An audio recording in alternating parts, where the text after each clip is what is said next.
Hi, welcome back.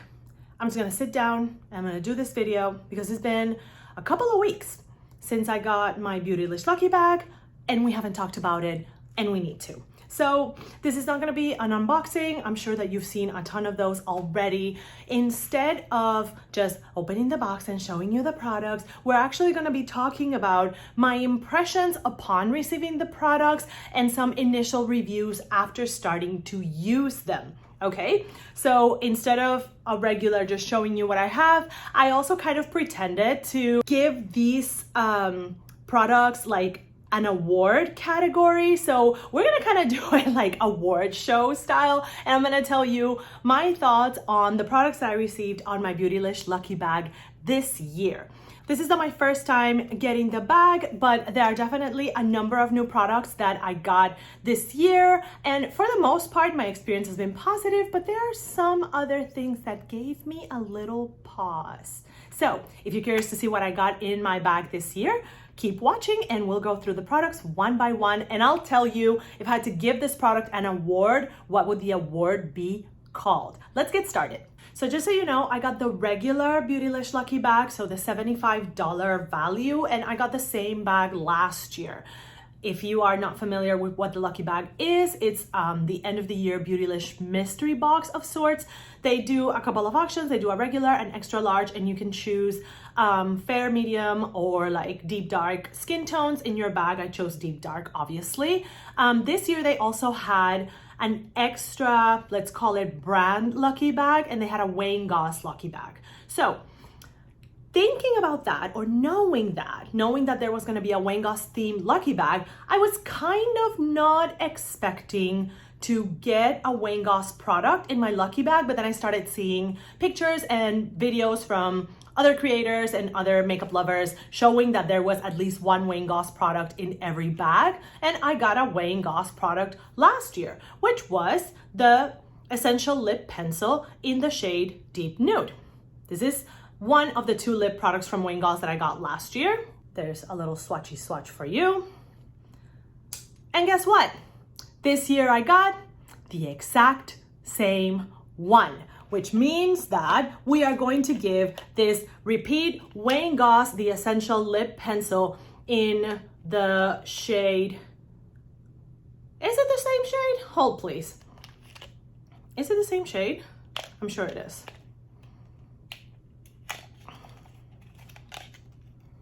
Yeah, it is. Okay, see, it's the exact same pencil. So this year I got the exact same lip pencil from Wayne Goss that I got last year, and for that reason we are going to give this product the Letdown award.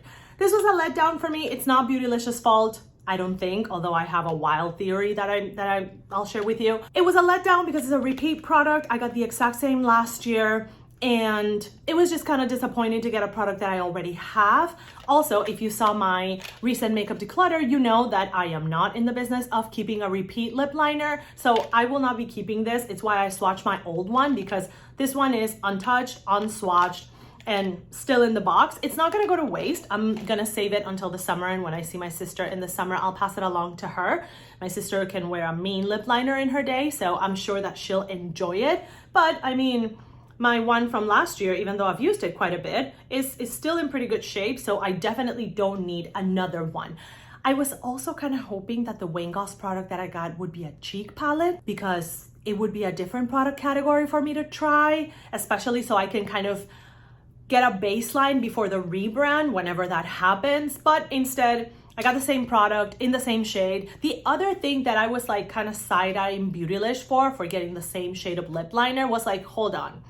Is this the only lip liner for my skin tone that you guys have? Like, could you not give me maybe another brand or maybe another shade of brown? Like, what's going on? I'm sure that it's not that. I hope it's not that, but that thought did cross my mind. So my repeat Wayne Goss lip liner is gonna be my letdown of this year's Lucky Bag, and we're gonna move right on with the Shameless plug / mandatory house brand award, which is going to go, of course, to Beautylish's house brand Good Molecules, and in this case, it is the Hydrating Facial Cleansing Gel.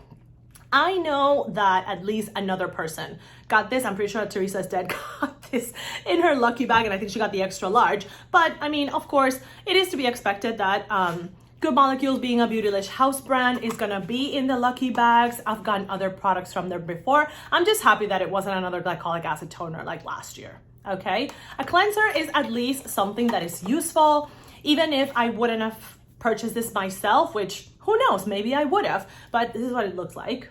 For the record, it is a substantial size product, and Good Molecules is an affordable brand, so I'm not mad at it, but it's just, you know, they have to include something from their house brand. It makes a lot of sense. So this time it's a cleanser.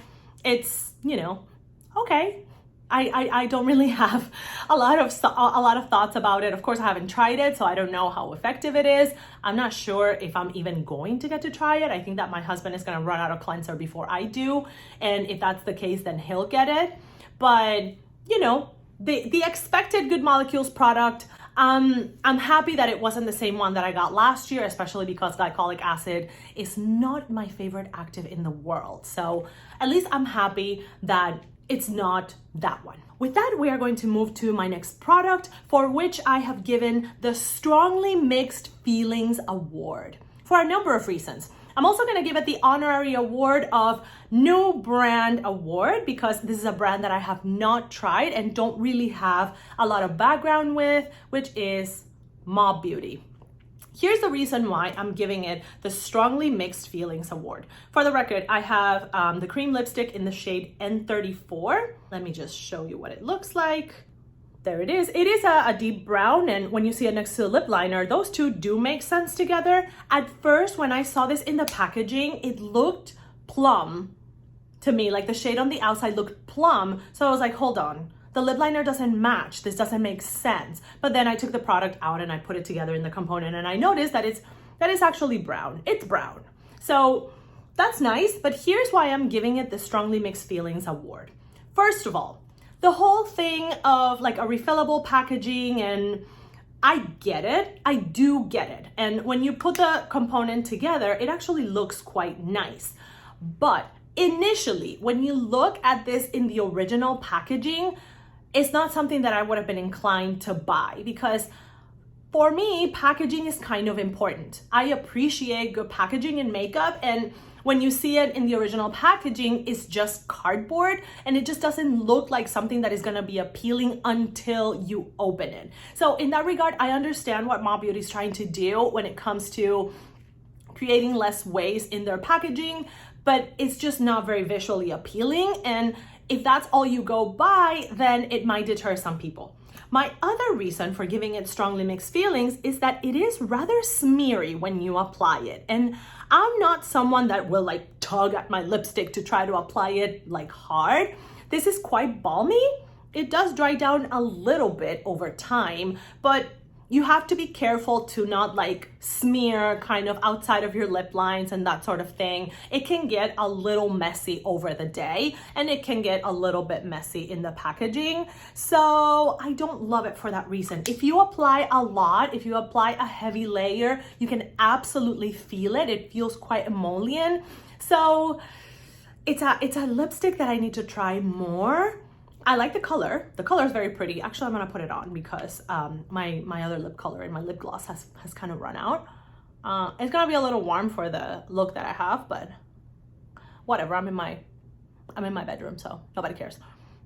So you have to be very careful with how it applies, because otherwise you might end up with a little bit of a smeary mess. But the color is pretty. I like it. It does remind me of some of the things that people have said, like first time I tried it, of the Tarte Maracuja Juicy Lips, where people say like, oh, if you're not careful, you're gonna end up with a gloopy mess around your lips. And that's how it felt the first time. So you just have to be mindful of how you apply this. But I mean, after I got it out of the packaging and started playing with it, I was like, okay, well, maybe it's not so bad. The color is pretty. It has some lasting power, not super drying. So we'll see. But right now, still strongly mixed feelings. I'm not wowed yet. But again, it's my very first product from Mob Beauty. I don't have a lot of context from the brand, and I haven't seen a lot of reviews from the brand. So it's a rather new experience for me. So at least I have the color going for me, and the fact that it is very comfortable to wear if you apply a thin layer.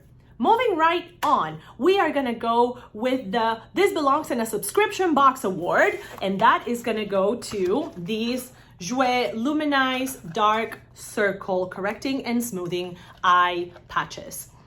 I would never buy this for myself because I don't know, it just doesn't make a lot of sense. I know that, I mean, don't get me wrong, the eye patch thingies, I've used them before, again, because I always get them in subscription boxes.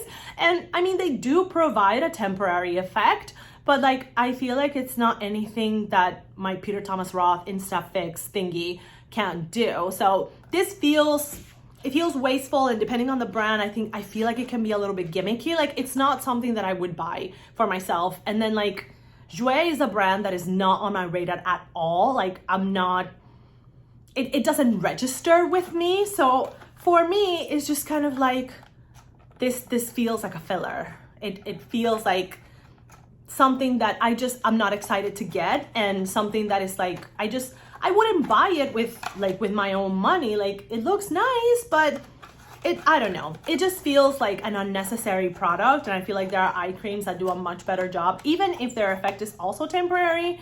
But yeah, this is like subscription box product. This is like the worst part of mystery boxes, is like these things that you're kind of like, okay, I guess. You know what I mean? I don't know that I can explain it in a better way. Okay, we're getting to the good stuff, I promise. I'm actually kind of realizing that maybe I sound a little bit more negative than I thought. Sorry. But some of the things I just have mixed feelings, okay? I have mixed feelings. I'm allowed to have my mixed feelings, and I will work through them. You know, I'll have a mid-year review eventually, and I'll tell you how I'm getting on with some of these things and which ones I've finished and all of that. But for now, you know, some of the things are, but let's go with the good stuff.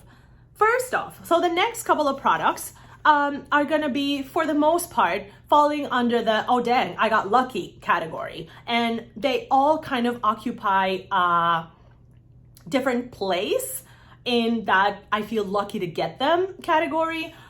So let's just go through them and start with the Very Bougie Product Award to this Sonia G brush. I looked it up. I know it says somewhere. Oh, this is a Worker S brush from Sonia G. It's a little bit flatter on top here, like kind of at the base of the bristles. And it's not super long, not super fluffy, but it is very dense. So I can see this being very helpful for precise application of eyeshadow. Very excited to get it. Like, this alone is $30, which is almost half of the value of the box itself.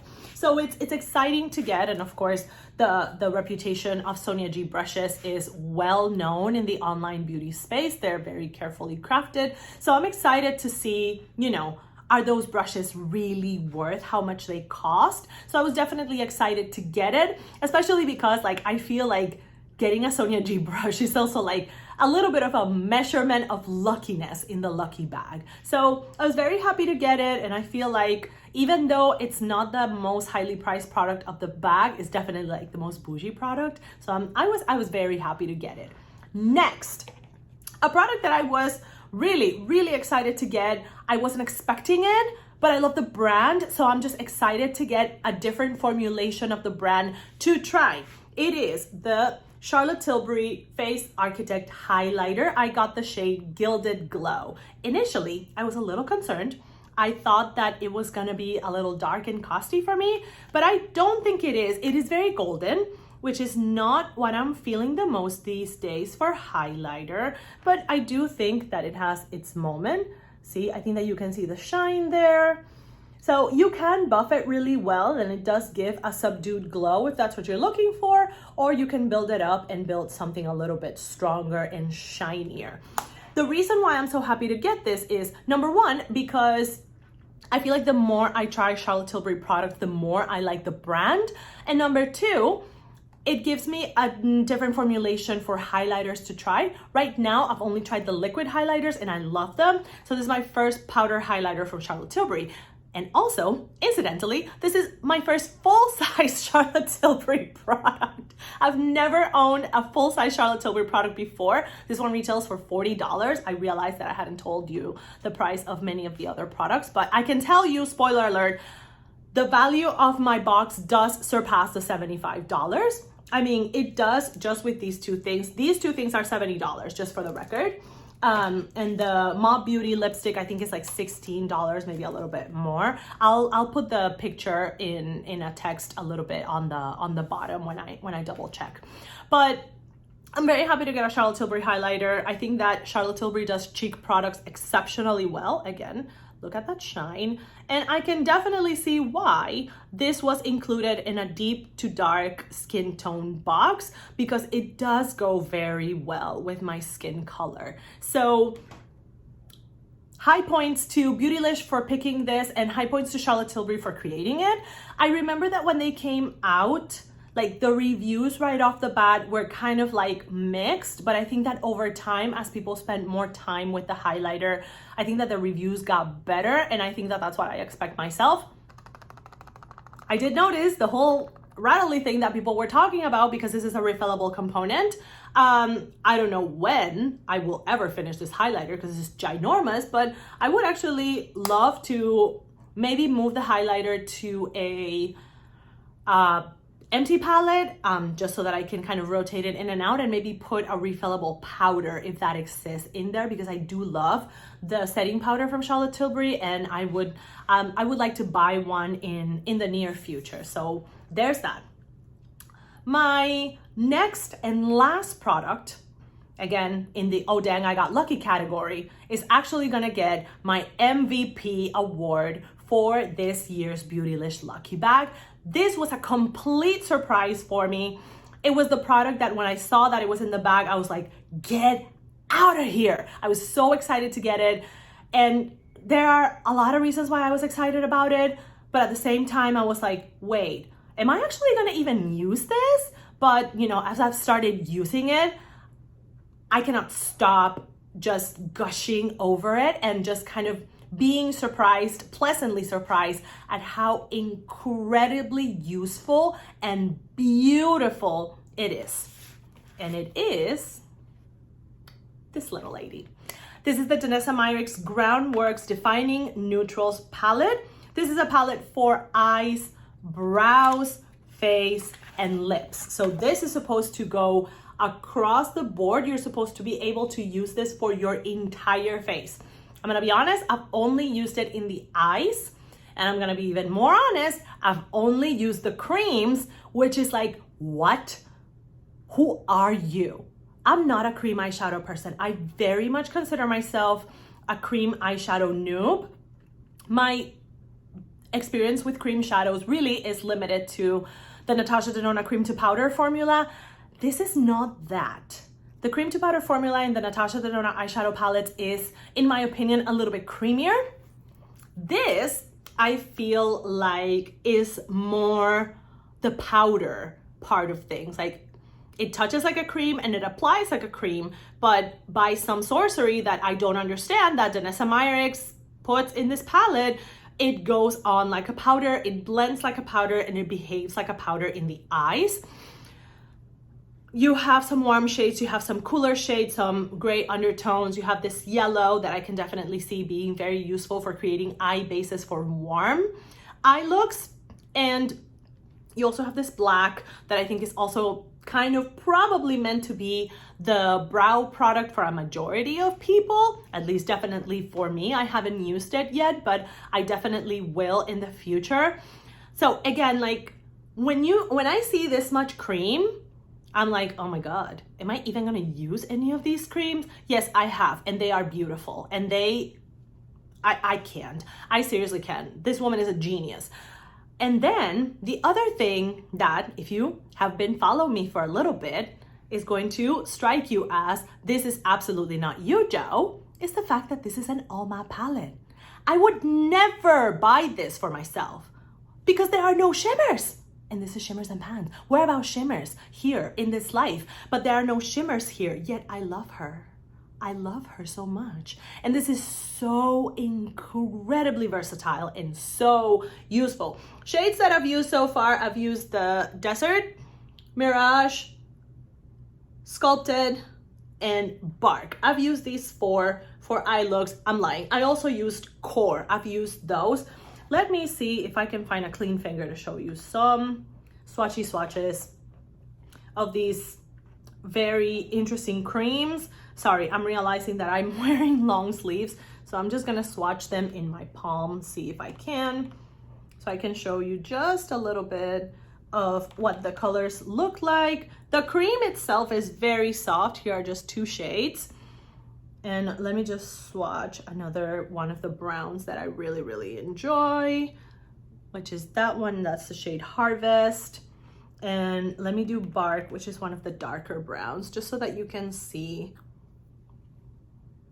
There it is, that dark brown. These are just the creams. As you can see, if you can see, like, you can see like my fingers have just smeared this whole thing because I haven't stopped using it since I got it. And I think that the name is very spot on. This is a great palette to lay the groundwork for really any look that you want. So some of the things that I've done with this palette, I've done all matte looks, very simple, just neutrals with like nothing else. I've also done some of the creams as a base for a liquid eyeshadow that worked really well. I've also done the creams as a base for metallics. I've been pairing these with the metallics from the Glaminatrix Glimmering Creatures bundle, and that's worked beautifully. I've also used these creams as a base for Pat McGrath's special shades, especially some of the more sheer multi-chromes, and that works beautifully. Home run from Danessa Myricks. I had never tried an eye product from Danessa Myricks, and now I understand. Now I get it. This is incredibly versatile, and in my opinion, absolutely worth the $70 that it costs. Is it 70 or is it 60? I'll confirm, but I'm pretty sure it's 70. Yes, it's $70. So yes, it's expensive. And if you're someone like me that really loves shimmers, you might say, really, that much for an all matte palette? Yes, really, that much for an all matte palette. If you are someone that doesn't wear a lot of makeup and just wants like a reliable neutrals palette, I would say this is a huge win. Very lucky that, you know, I didn't pay full price for it necessarily because I got it in the Lucky Bag, but I would say, yeah, keep an eye on that one. And I would say give it a go. If you're looking for a neutral palette that can give you kind of that versatility of like, you know, amping it up or keeping it really low key for every day, this is definitely a winner. I've been so pleasantly surprised to use it. And I mean, I was already impressed with the Danessa Myricks cheek products because I have one of the Yummy Skin blush balm thingies that she released a little while ago. And now that I've tried an eye product, I'm like, okay, Danessa Myricks, you mean business. Okay, I gotta pay attention to you. And I mean, yeah, Danessa Myricks has my attention. You have my attention, miss. So yeah, this is incredible. It's so good. It really is. I'm not confident with cream shadows. I'm not confident with like just all matte looks. And this palette has surpassed all my expectations. So it is the MVP of this year's Lucky Bag. I'm so happy to have received it. And overall, I think that my experience with the Lucky Bag this year is, again, positive. More positive than negatives, even though, you know, I had a repeat product and another product that I would have probably not picked myself. I still think that the bag delivered in terms of value. I do think that next year, I'm gonna go for the larger bag. I think that next year I'm gonna go for the extra large. I feel confident enough with 2 years of Lucky Bags with positive products that I think that next year I'm ready to up the ante, especially because I'm not buying as much makeup this year, not because for any particular reason, more because I just want to make sure that I'm using what I have and moving through some of the product, especially because I have like a fair few cream blushes that I want to make sure that I use before they expire, etc. And I just want to give some other financial goals a little extra boost. So I'm not really buying that much makeup. In fact, the only makeup that I've bought this year was the Natasha Denona Retro palette on that retro sale that she had a few weeks ago, and I didn't even get it shipped here to the Middle East. I'm gonna pick it up in the summer at our headquarters in the US. So I'm not using it at the moment, but I did buy that. It's the only purchase that I've done for makeup in 2024. I did restock some daytime skincare, but I've only spent $40 in makeup, and it's mid-February. So not too shabby. But these are my thoughts on the products that I got on the Beautylish Lucky Bag and some of my impressions of the early weeks of usage for some of them. If you like this type of video and you want to hear more opinions that I have on some of the products that I own, please let me know in the comments what else you would like to see on the channel. If you thought this video was fun and maybe you want to give your own Lucky Bag products or any other makeup category a little bit of an awards show kind of classification, I'm gonna leave the categories down in the description box if you want to play along and like do a little beauty awards of your own, either with your Lucky Bag or maybe with another mystery box that you receive. Thank you so much for spending this time with me and listening to my shenanigans with beauty and makeup. I hope to see you again in my next video, which hopefully will be very, very soon. Bye-bye.